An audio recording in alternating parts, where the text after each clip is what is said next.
복된 소식 아름다운 소리 AM 1590kHz 시카고 기독교 방송입니다.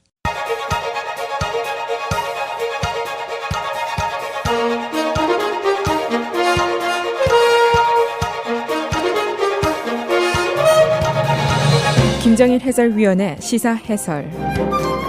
세상을 넓게 봅니다. 삶의 지평이 넓어집니다.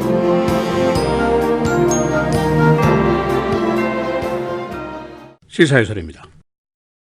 화장실법, bathroom law라는 법이 있습니다. 2013년부터 전국적으로 큰 논란을 일으키고 있는 법인데, 성전환자에게 남녀 화장실 사용을 어떻게 허용하는가 하는 문제입니다. 그런데 이 문제가 굉장히 복잡하게 전개가 되고 있습니다. 개인의 권리의 문제부터 시작해서 이 사회의 윤리, 도덕, 풍속 문제로 전개가 되고 있고, 더 나아가서는 이 문제가 문화예술, 경제, 정치에까지 다방면에 걸쳐서 큰 영향을 미치고 있습니다. 이 문제를 통해서 전국에서 가장 큰 시선을 받았던 것이 바로 노스캐롤라이나주입니다. 그런데 바로 이 노스캐롤라이나주가 어제 지금까지 입장을 바꿔서 또 한 번 문제가 등장하고 있습니다. 이 노스캐롤라이나주는 2016년 3월에 이 bathroom law를 만들었습니다.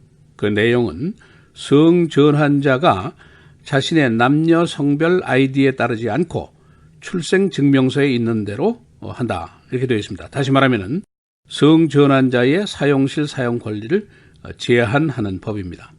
그런데 어제는 이 주가 이 입장을 바꿔서 자신의 성 정체성에 따라서 출입을 허가한다라고 바꾸는 법을 제정을 했습니다. 우리 일리노이 주에서도 팰러타인이라든가 사우스 베링턴이라든가 이런 등지 학교에서 이 문제가 제기되고 소송이 걸려 있습니다. 대법원이 작년 10월에 이 문제를 심의하기로 결정을 해놓았습니다. 그래서 오늘은 노스캐롤라이나의 변화의 이유는 무엇인지, 내용은 어떤 것인지, 또 bathroom law라는 것이 과연 무엇이고, 우리 사회의 윤리, 도덕, 풍속에 대한 어떤 논란이 전개되고 있는지 알아보도록 하겠습니다.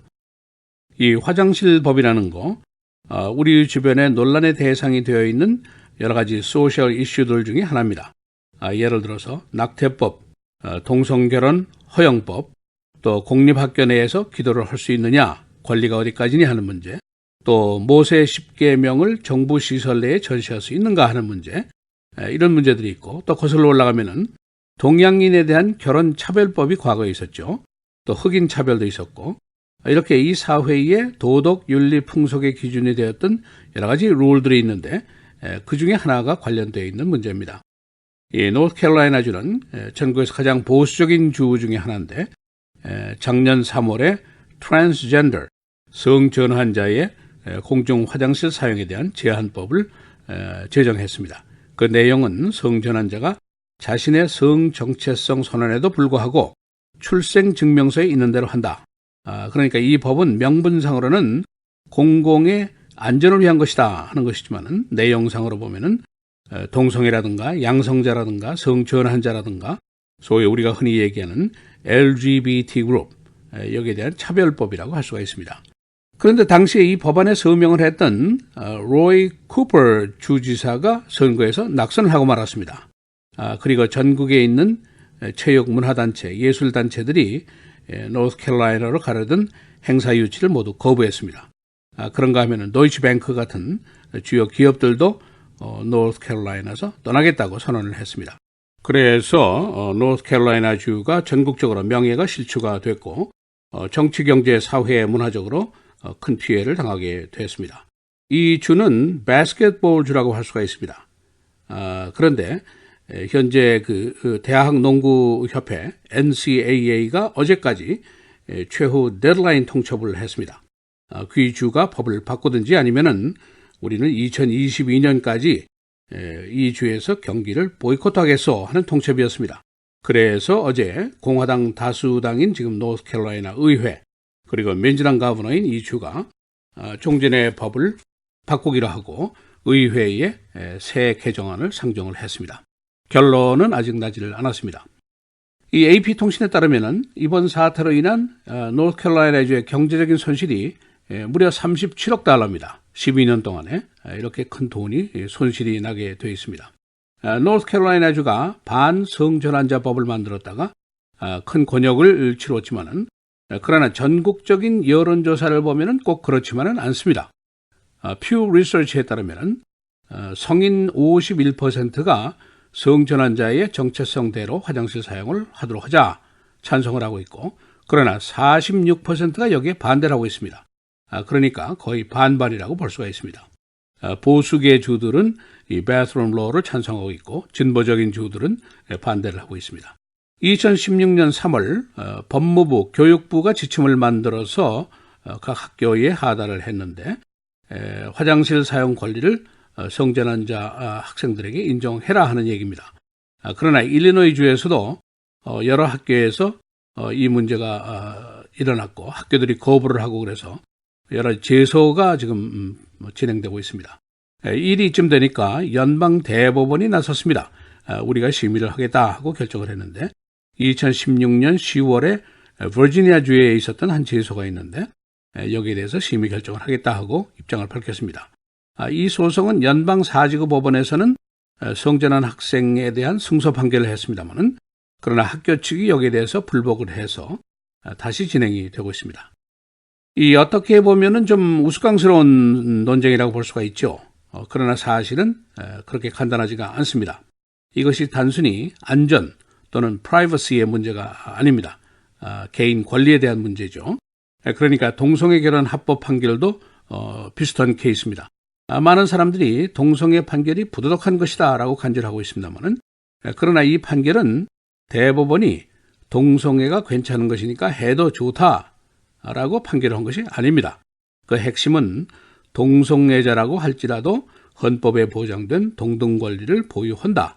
다시 말해서 차별받지 아니한다 하는 판결이죠. 그러니까 동성애를 죄로 보지 않고 육체적인 성향으로 보는 것이고, 또 많은 티네이저들이 동성애를 피하려고 치료를 받다가 실패하니까 자살하는 사태가 많이 있었습니다. 그러니까 이런 문제들을 고려해서 내린 판결입니다. 우리 한인들에게 미국의 이런 소셜 이슈에 대해서 좀 익숙하지 않은 면이 있고 좀 혼란스러운 면도 있습니다. 예를 들면 우리의 배경 중에 낙태 문제, abortion 이런 게 그렇게 심각한 논쟁의 과거가 없습니다. 그래서 이런 사회적인 이슈에 대한 근본적인 논쟁의 핵심이 무엇인가, 이것을 이해하는 것도 좋은 일이라고 생각이 됩니다. 일리노이 주는 매우 진보적인 주입니다. 마리화나 의료용 판매도 허가를 하고 불법 이민자에 대한 운전면허증도 허가를 하고 있습니다. 일리노이 주 하원의 타마스 모리슨 의원이 HR 4474라는 법안을 제안했는데 그 내용은 자신의 성정체성 선언대로 화장실을 사용해라. 그러나 학교에 사전 허가를 받아서 독립된 공간을 사용하도록 하자. 그런 내용의 법안입니다. 일리노이 주 내에서도 말씀드린 대로 인버네스라든가 수턴이라든가 사우스 베링턴, 팰러타인 등지의 여러 학교에서 이 문제에 대한 소송 사태가 벌어지고 있습니다. 앞으로는 화장실에 남녀 표시가 함께 있는 그런 화장실이 많이 등장하게 될 것으로 예상이 됩니다. 시사해설 김정일입니다.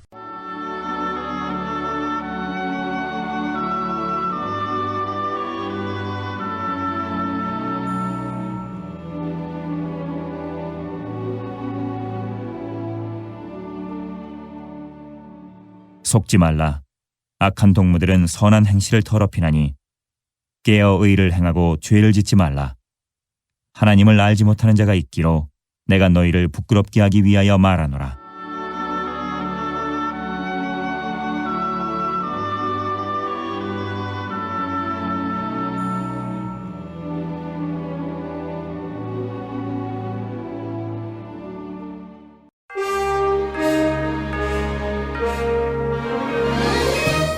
헤드라인 뉴스입니다. 노스캐롤라이나 주가 화장실 법안을 개정할 계획입니다. 노스캐롤라이나 주 의회는 성전환자의 화장실 출입 제한을 푸는 법안을 제안했습니다. 이 주는 2013년에 이를 거부하는 법을 제정했다가 대학농구협회 등으로부터 경기 보이콧을 당했습니다. 하와이 법원이 모슬렘 입국 금지 명령 거부를 장기화하도록 허가했습니다. 법원은 당초에 임시 판결을 했지만은 주정부의 요청에 따라서 이를 무기한 판결로 바꾸었습니다. 중국의 시진핑 주석이 오는 4월 6일에서부터 7일 사이에 미국을 방문해서 트럼프 대통령과 회담을 갖게 됩니다. 중국 외교부는 두 정상이 메로라고 플로리다 별장에서 만난다고 밝혔습니다. 이 장소는 지난 2월에 일본의 아베 총리가 다녀간 곳입니다.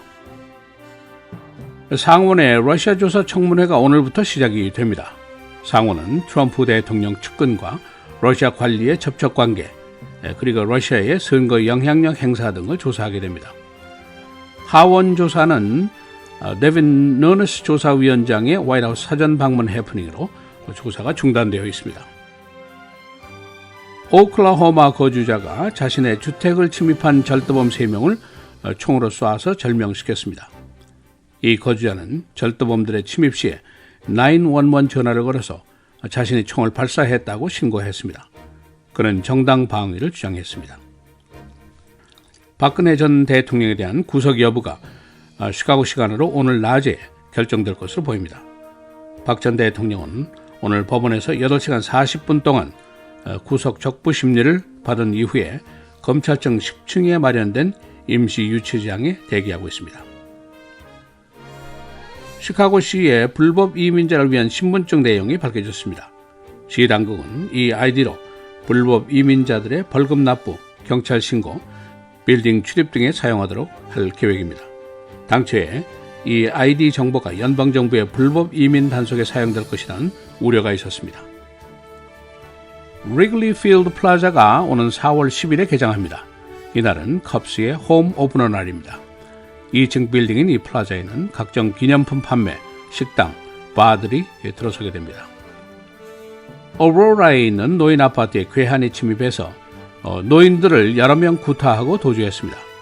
이 괴한은 어제 아파트 빌딩에 들어가서 3명의 여성 67, 71, 77세 노인들을 구타한 이후에 도주했습니다. 날씨입니다. 오늘 내일 계속해서 흐리고 비, 오늘 최고는 44도, 내일은 41도입니다. 토요일 맑고 흐리고 51도, 주일 흐리고 비 55, 월요일은 맑고 흐리고 53도입니다.